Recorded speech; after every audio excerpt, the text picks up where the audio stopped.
What is a self-directed IRA? That's the million-dollar question, and I've got the answer for you right now. Hello, I'm Brian Ellis, Executive Director of the Self-Directed Investor Society, and in the next few minutes, you're going to get the clearest, most actionable answer to that question you've ever encountered. So stay tuned.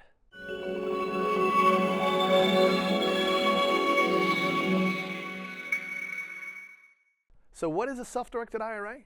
A self-directed IRA is a wonderful way to save for retirement, get great tax benefits, and have nearly unlimited freedom to choose any investment you like. That's a big deal because you probably already know that most IRAs are very restrictive, limiting your options to publicly traded stocks and mutual funds. It takes a certain kind of person to be happy being placed in a box like that, and you clearly are not an in-the-box kind of person, so a self-directed IRA could be a perfect thing for you because it breaks you free from that prison of conventional investments and gives you real options. Now, I love this topic, and in working with hundreds of thousands of investors across the United States and the world, I found that the self-directed IRA is best understood in three simple pieces. First, what is an IRA? Second, what does it mean to be self-directed? And third, what makes one IRA self-directed and another not so self-directed?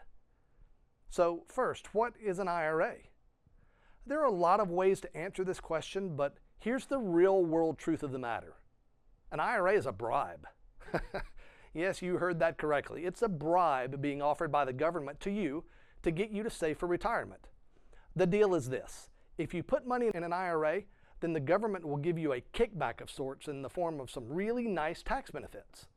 You can get big deductions when you put the money in or when you take the money out during retirement. That choice is up to you.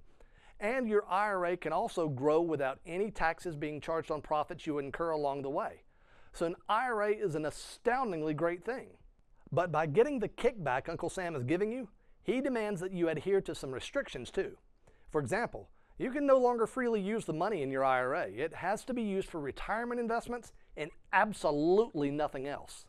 Plus, there are a few restrictions regarding how you can invest that money. But the bottom line is that if you want to save for retirement anyway, the IRA is a great way to do it because it offers some potentially substantial tax benefits for doing so. So that's great. You know what an IRA is, but what does it mean to be self-directed? Well, this one's easy. It just means that you make your own investment decisions.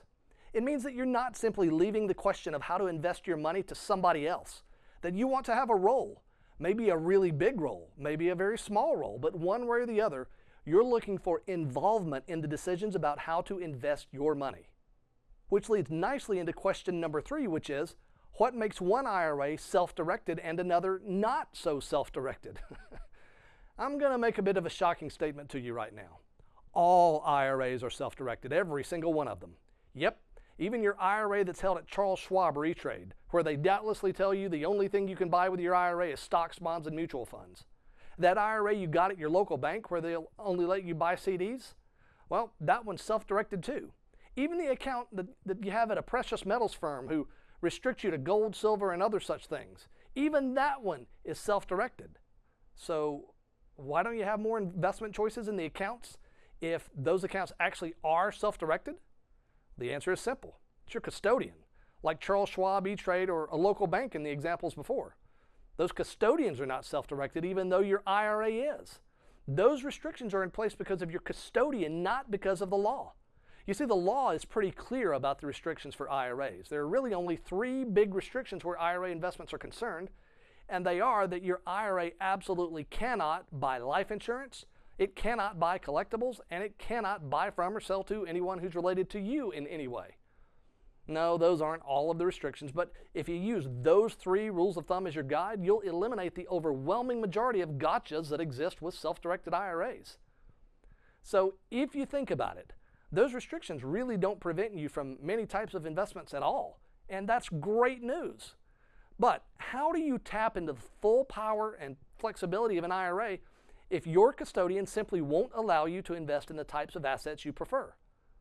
Well, the solution is simple. Use a custodian who is self-directed, so you get the full potential of your IRA. When you have an account with that kind of custodian who offers a truly self-directed IRA, you have nearly limitless options for the type of assets into which you can invest your retirement funds. Many people invest in real estate, such as building portfolios of cash-flowing rental properties. Others buy into privately held businesses that aren't even listed on Wall Street. Still others invest in intellectual property like patents and copyrights. Get this, I even knew one guy who milked maximum profit from his IRA by investing in dairy cattle. The point is, you really have astounding flexibility. So, which self-directed IRA custodians offer this kind of truly self-directed account? Well, there's the rub. A moment ago, I told you the solution to achieving real freedom in your IRA was simple. You simply open an account with a truly self-directed IRA custodian. But simple and easy aren't the same things. To begin with, there really aren't very many truly self-directed IRA custodians in existence, maybe about 100 or so total nationally. And frankly, a few of them are really awful and should be avoided. But there are several really good ones too, and the best way to pick one is to learn from the experiences of others. So if you have a friend or a colleague with a truly self-directed IRA, certainly ask them who they recommend. You may also choose to download a free ebook offered by the Self-Directed Investor Society called Getting Started Right with a Self-Directed IRA. Along with a really strong explanation of self-directed IRAs, you'll also find a breakdown of the top self-directed IRA custodians in America. And I suspect you'll find that profoundly useful. Hey, I hope you've enjoyed this video. To be certain, what you've just learned is, it's the equivalent of barely even dipping your toe into the water of the whole universe of self-directed IRAs. If you'd like a deeper dive into self-directed IRAs, you'll definitely want to download a copy of Getting Started Right with a Self-Directed IRA. It was written specifically for affluent investors looking to diversify away from Wall Street and into investments you actually understand and can control. Imagine that. You're gonna love it. Get it now at no cost by clicking here or by visiting sdisociety.org/IRA. And hey, there's a lot more for self-directed IRA investors right here on our YouTube channel, and it's all 100% free. The best way to get access to it is to click the red subscribe button you see on your screen right now. You'll also get access to all of the new things we publish in the future here at no cost. Thank you for watching this brief introduction to self-directed IRAs. If you have any questions or comments, please use the questions and comments area below, and I will see you soon.